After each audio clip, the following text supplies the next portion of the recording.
So my name is Tamara, and I'm one of the co-founders of Kingdom Networking with both Tanya and Brett, who are also co-founders. So basically today we will be talking about the food crises that have been happening around the world, of course, where things are going and the things that we're doing to prepare. So basically the point of this is to empower each other and of course ourselves as well to be able to be an asset and a resource to each other as we're going through this time. And so basically we just want to share with you what's going on and some resources that may be available to you. Before we begin, of course, our custom is to begin with a word of prayer. So I'll be praying. So let's bow our heads and close our eyes. Father in heaven, thank you for bringing us here today. Thank you for what you've done in our lives. God, I just pray that you'll lead and guide this meeting, God, that you would give us not a spirit of fear, but a power, love, and a sound mind, God, that we would use these materials to help us to prepare wisely, God, and to be able to be a blessing and an asset and a resource to all of those around us. In Jesus' name, I do pray, amen. So how this meeting will go is that I'll be beginning and then Tanya will follow up and then Brett will be ending. And since Catherine is here, if you ever have any questions that you'd like to ask or bring up something that we didn't bring up during this talk, you're more than welcome to do that. So I'll begin by first outlining the situation at hand and the things that I'm doing personally in my life to prepare. Let's go to the beginning. So I wanted to begin with a Bible verse and just talk about why it's so important to prepare. So this comes from Proverbs 6, verses 6 through 11. And it states, "Go to the ant, O sluggard, consider her ways and be wise. Without having any chief, officer, or ruler, she prepares her bread in the summer and gathers her food in the harvest. How long will you lie there, O sluggard? When will you rise from your sleep? A little sleep, a little slumber, a little folding of the hands to rest, and poverty will come upon you like a robber, and want like an armed man." So there are a couple of lessons that I think that we can glean from these Bible verses. And I think the first is that preparation is not about paranoia or about conspiracy theory. Rather, it is a biblical principle. So just as we wouldn't expect to pass a major examination or to be successful at a job interview without preparation, we should not expect to successfully pass through the upcoming crises without adequate preparation. So of course, a lot of different things are going on. We're going to be mainly focusing on food today, but we also have different things going on in the area of biological warfare and war as well. And so we can expect to just face these crises and not go through a physical, mental, and spiritual preparation. The second lesson that we can glean from this is that there are lessons that we can learn from nature. So if ants are not made in the image of God, but they know how to prepare for hard times, how much more should we? The third thing is that good times do not always last, and bad times do not always last. So for everything, there is a time, place, and season, as we know from Proverbs, and therefore we should be adaptable to varying circumstances. The fourth lesson that we can glean is that many will come to poverty due to a lack of preparation. Unfortunately, there are those who knowingly and unknowingly are squandering their time, and it will show in the time of crisis. And the last thing that we can glean from this is what you sow, you will reap. So if you sow seeds of diligence and preparation, you will reap that harvest. But if you sow seeds of laziness and indolence, you will reap that harvest. So now I'm going to go to a brief overview of the food crises. So the first one we can look at is the bird flu. So 24 million chickens so far have been culled or killed due to the flu outbreak. And of course, if this continues, this will eventually lead to a shortage in chicken. We know about the fuel price increase and the shortages that are happening because of this. So this, of course, will affect access to electricity, heating, cooling systems, and food in the future. So fossil fuels are used to produce fertilizer, which produce food, which will end up impacting food production. So there are some articles that estimate up to 265 million people will be facing starvation by the end of the year due to these shortages. Another thing that we need to be mindful of are the fertilizer shortages. So some companies are essentially being prevented from shipping fertilizer. For example, one is called CF Industries Holding Incorporated, and they're being prevented from using Union Pacific Railroad to ship fertilizers. So this is actually a major supplier of nitrogen fertilizers, which are used to produce food. And the reason behind this, the reasons that this is happening are unclear, but this will impact the farmer's ability to grow spring crops, which will lead to a reduction in harvest. So we can also look at the food plant fires that we've been hearing about. There have been dozens of major food processing plants that have been destroyed in the past year through plane crashes, fires, and explosions. We can consider the cyber attacks, where we have the FBI who warned of upcoming cyber attacks that will disrupt food distribution. We know that 9 have already occurred over the past year, and that the World Economic Forum has also warned of a major cyber attack that would bring life to a halt as we know it and make the COVID-19 crisis look like a small disturbance. So this is an organization that is made up of many of the world's most influential leaders. So of course, when they speak, we should listen. We can also think about the wheat, corn, and cooking oil shortages. So Russia and Ukraine and Indonesia are some of the top producers of these products. And these products are in many of our packaged foods. These products are also used to feed our animals. So we can expect that not only will there be a shortage in products containing these ingredients, but eventually a meat shortage. Because of course, the animals won't be able to get their food. And what will happen is that the farmers will have to first kill them, which would lead to a rapid influx in meat, but eventually that will fall off because it takes a while to grow animals. So the sanctions in Russia will ultimately lead to the shortage in our country because of our dependence on Russia. So these shortages in the wheat and the oil, et cetera, et cetera. And Indonesia, of course, has to ban palm oil exports because of the war that's happening, which would lead to sunflower oil, soy oil, and rapeseed oil shortages, which is in many of our foods. And some food experts even predict that there's only 10 weeks left of wheat supplies in the world. The last thing that I'll discuss is food rationing. So one food insecurity expert, as I just said, estimates this very short supply of wheat left. And so in response, countries such as Iran are already implementing digital coupons to access a limited supply of bread. And if you do not have those digital coupons, you have to access bread at market price, which of course is expensive. So what am I doing? So the first thing that I'm doing is of course praying, because during this time we have to ask God for wisdom as to what we should do. Again, as I mentioned before, you don't want to respond in fear, but you want to ask God to lead you, because the way he leads you might be different from how he's leading someone else. And of course, God is familiar with your unique situation. Second thing that I'm doing is stocking up. So I'm getting some frozen goods, such as frozen fruit and things like that, but mainly focusing on canned goods, dried goods, and non-perishable and preservable items. And additionally, I'm also saving seeds and trying to learn how to plant my own food.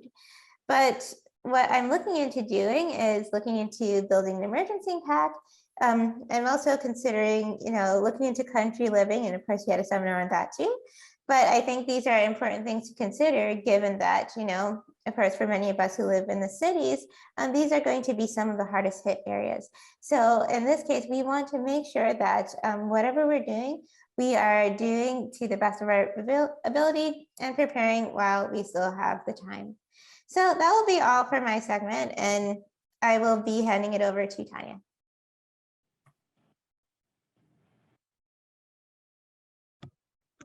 Thank you, Tamara. So my name is Tanya Lambert. So I'm another one of the co-founders of Kingdom Networking. And basically, I was going to do a mini PowerPoint presentation, and I'm going to ask that I have some sharing privileges for the screen. I'm not sure how.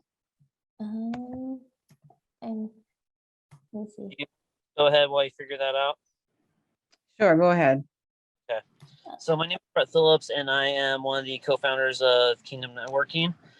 And what I've been doing as far as this whole food crisis is basically paying attention to what's going on in the world right now and take it step by step and plan for what's next.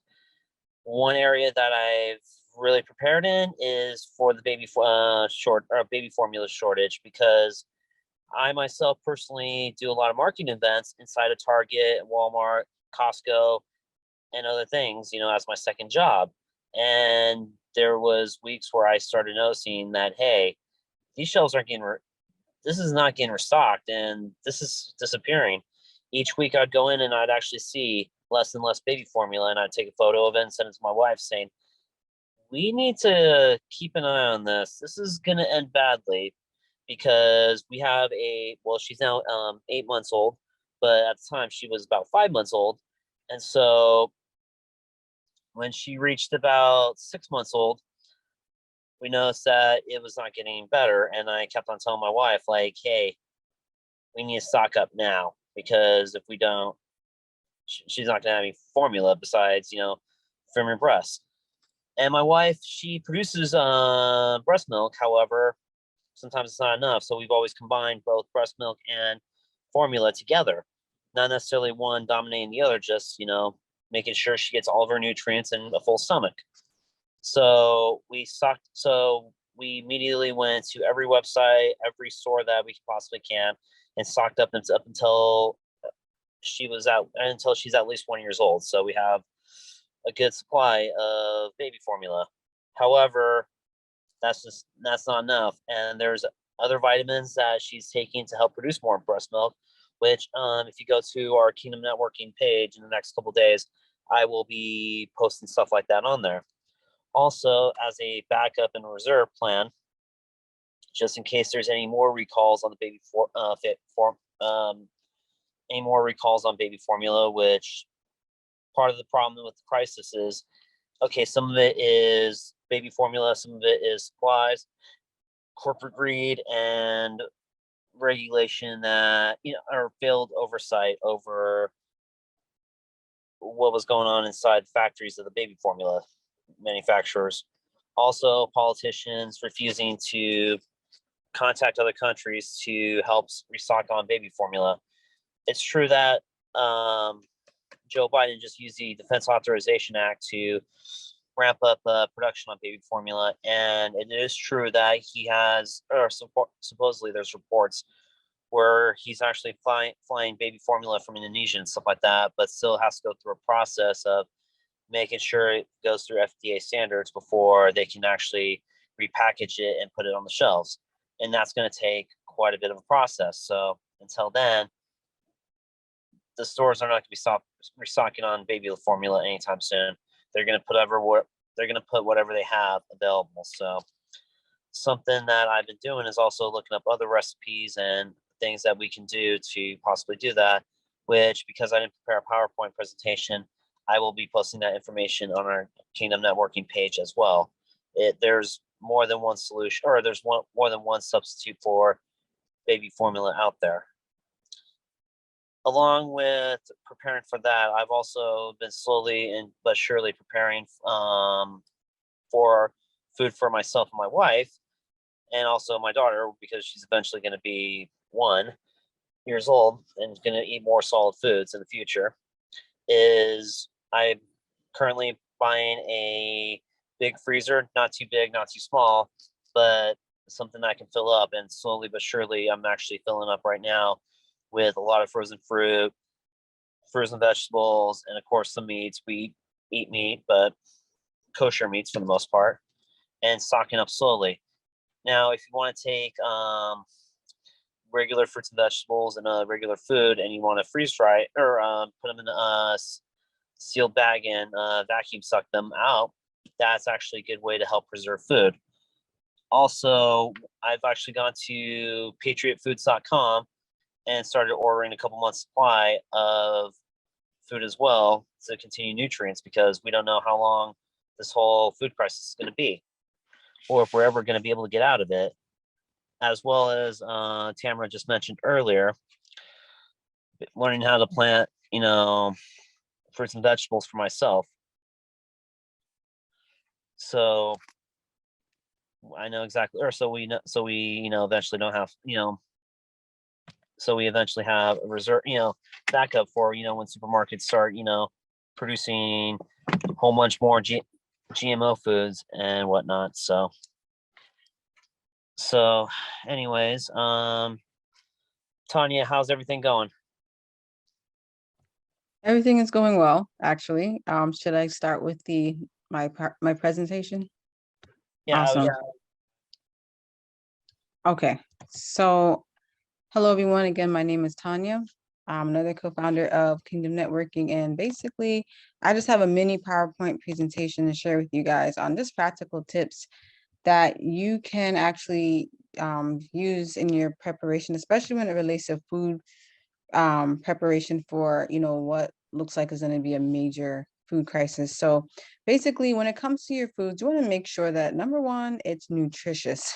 Because in the start of the COVID-19 pandemic, what I noticed when I went to the grocery store is that people were stocking up on chips, candy, and the produce aisles, the veggies, the fruits were pretty much well stocked.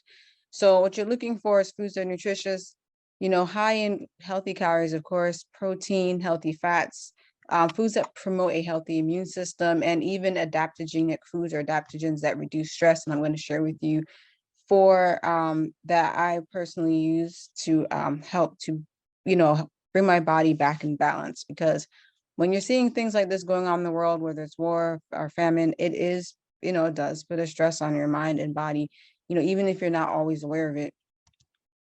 So here's some basic rules with food preparedness. Ultimately, when you're preparing for, a crisis of any sort, you also want to think practically in terms of, well, your current home situation, and also to what happens if you have to leave your home.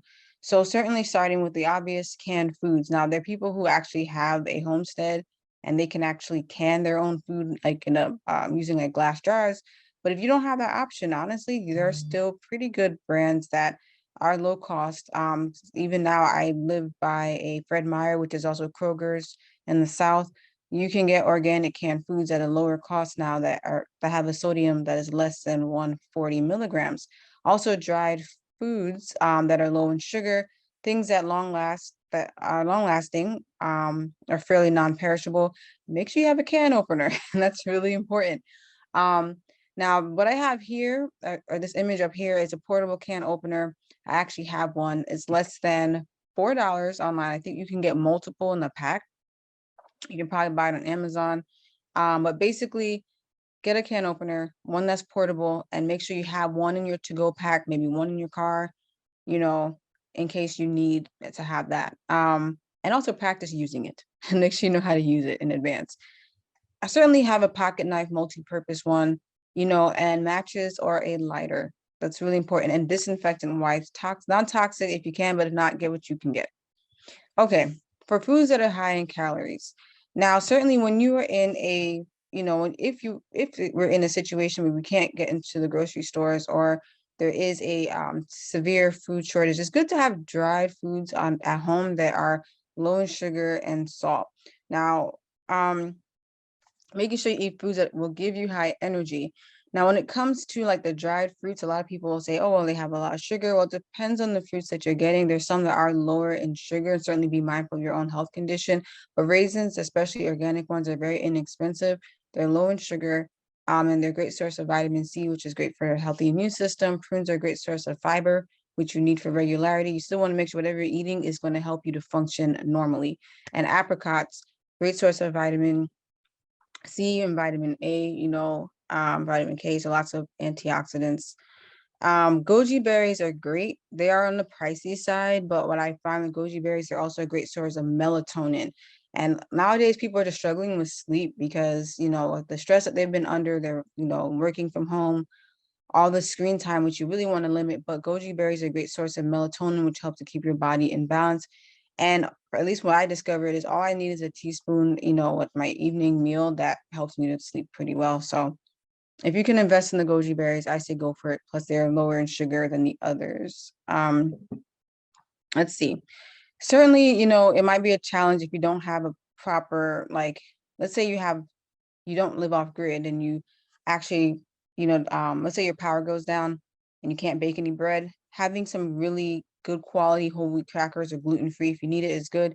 And if you're going to stock up on bars, I'm not really a fan of bars because of the sugar contents. Try to go for those that have less than 8 grams per serving, because a lot of them tend to be high in cane sugar, which is not healthy for you. Make sure you have good quality protein. Vegetarian sources are pretty good and certainly best with the fiber content. So if you can tolerate, canned beans, as I mentioned, low sodium. You can even do dried beans. But again, you want to make sure you have a means of, heating that up if you need to. Nuts and nut butters. If you can't do nuts, or seed and seed butters, get the ones that are in like the individual small packets if you have to go somewhere, because those you can toss in your bag, your go bag. Make sure you get Ziploc bags to put together trail mixes of things that you can eat. Because the thing about it is, now that we have now that our stores are fairly well stocked, depending on where you are, you have the option to choose the foods that are most healthful for you and your loved ones. So why wait till the end when you can't get the things that you need? Now's the time to prepare. Now, good quality protein. Now, some of us here are vegetarian, some of us are not. I'm not exactly vegetarian. So what I would say is this: get good quality protein if you do protein. So with the canned meat sources, honestly, low in sodium. Sardines, that's what I particularly go for if I eat any meat at all.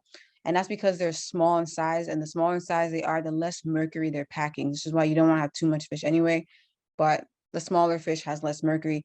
Turkey's also not too bad if you have to get canned meats. Chicken, well, can be high in the cholesterol, but that's one of your better options. Avoid spam, hot dogs, corned beef, and pork. Those meat sources are certainly not helpful for our bodies, because the bottom line is you want to be in good health when you are in a crisis situation. So, because that helps you to make better decisions and be there to help your loved ones. All right. So with the fiber, now fiber is going to be key. That's certainly what you're going to need to maintain proper gut health, which is essential for maintaining optimal mental health.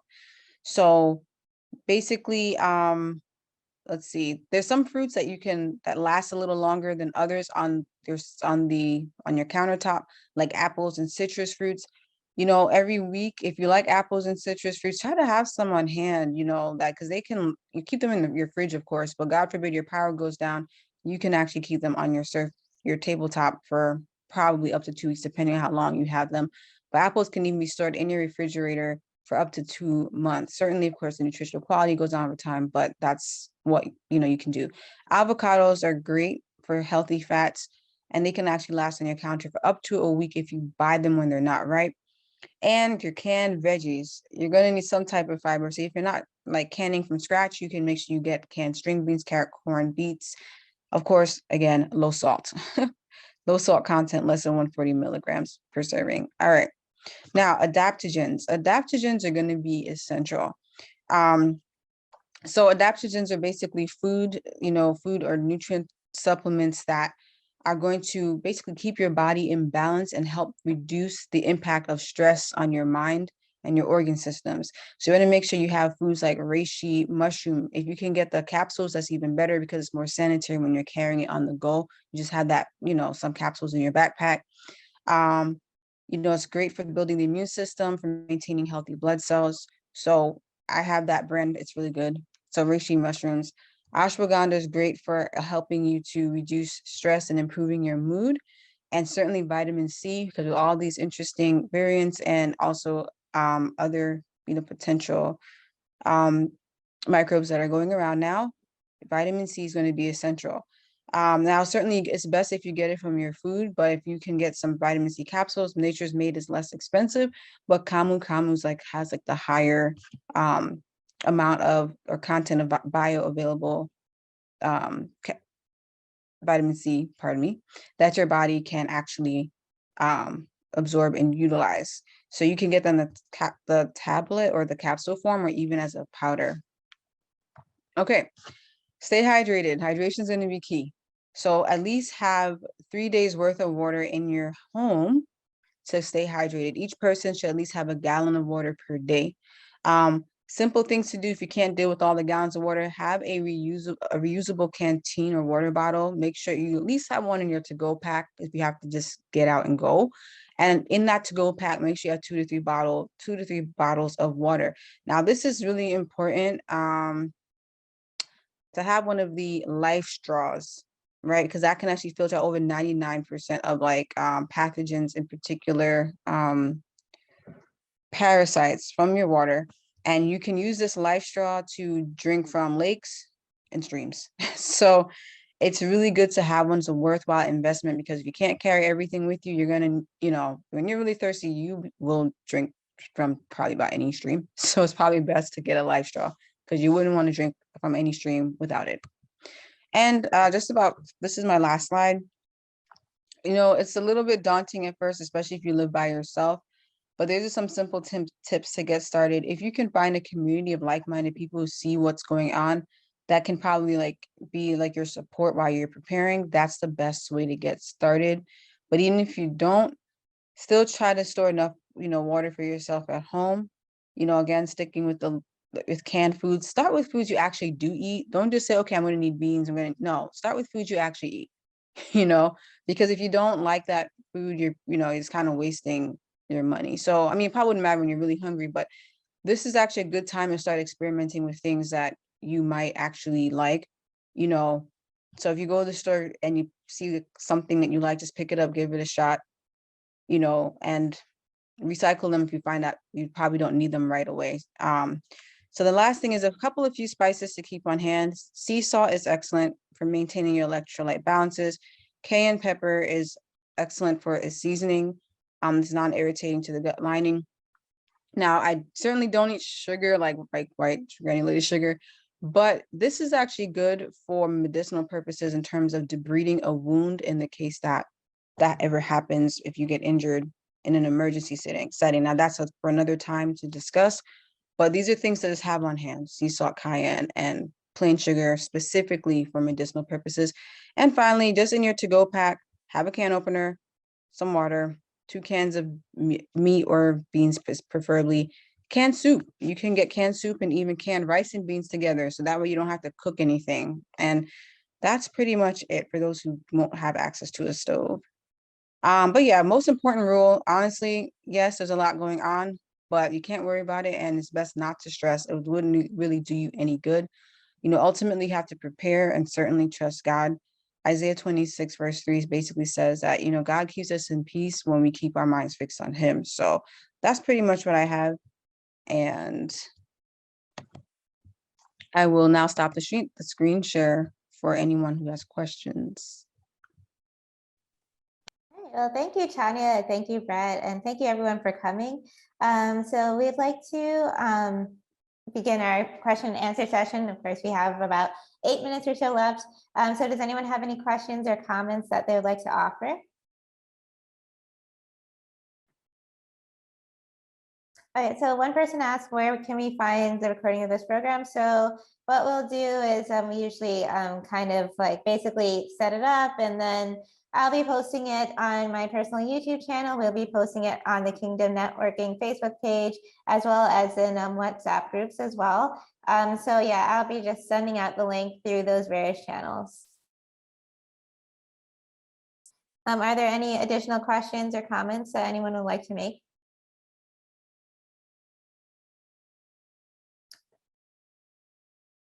Oh yeah, sure. So I can share that right now, or yes, I can share that. But I think Catherine has a comment that she'd like to make. Hi. Hello. Hi, my Thanks for name is joining. Catherine Villegas.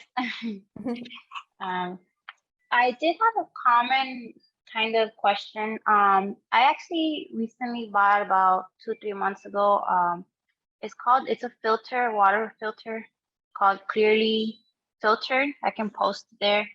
And I kind of did research on it. And supposedly it's like one of the highest, that it actually filters.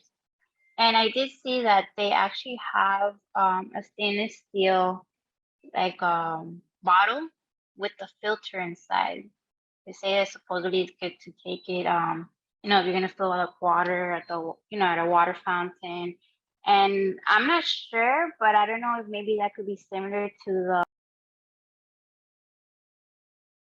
Sorry, I think you cut out. Now it sounds like you're very quiet. Oh, Catherine, are you still Hello? here? Oh, yes, we can hear you now. Oh, I'm sorry. Can you hear me? Yes, I can hear you now. Oh, sorry. A call came through, and I think that's what happened. So I don't know if it's similar to the life straw. Maybe it could be used how you guys were saying you have to use it out in the wilderness, or. But I just want to kind of like comment on that, and maybe you guys can do research on that one. Sure. Can you mention the, let me see, what is the name of it again, Catherine? For the filter that you were Called using? clearly. Let me post it. Clearly filtered. Clearly filtered. It could be another like resource that we can use also, like the life straw. Oh, great. Thank you. No problem. Thank you for sharing. And I appreciate the presentation and the whole Zoom meeting. It is really important. I'm a little clueless of how to stock up. So I'm really interested in learning, especially that I have a 16-month-old son. So I get worried, as being a first-time mother. And at the same time, I'm learning how to like cook also. So it's a lot at the same time. But like you guys were saying, leave it in God's hands and just keep praying. He has a way to prepare us and guide us the right way. Thank you once again. Amen. Thank you so much for sharing. I'm not a parent myself, but I can only imagine how difficult it is during this time. But God will definitely give you the strength to make it through. Are there any other questions or comments?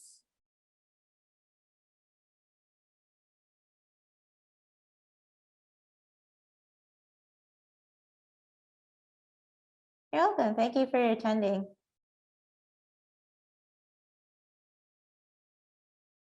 Right. Well, it seems like there are no other questions or comments. But I guess what we'll do right now is just pray to close, and of course, everyone's free to go after that. Tanya, would you like to pray?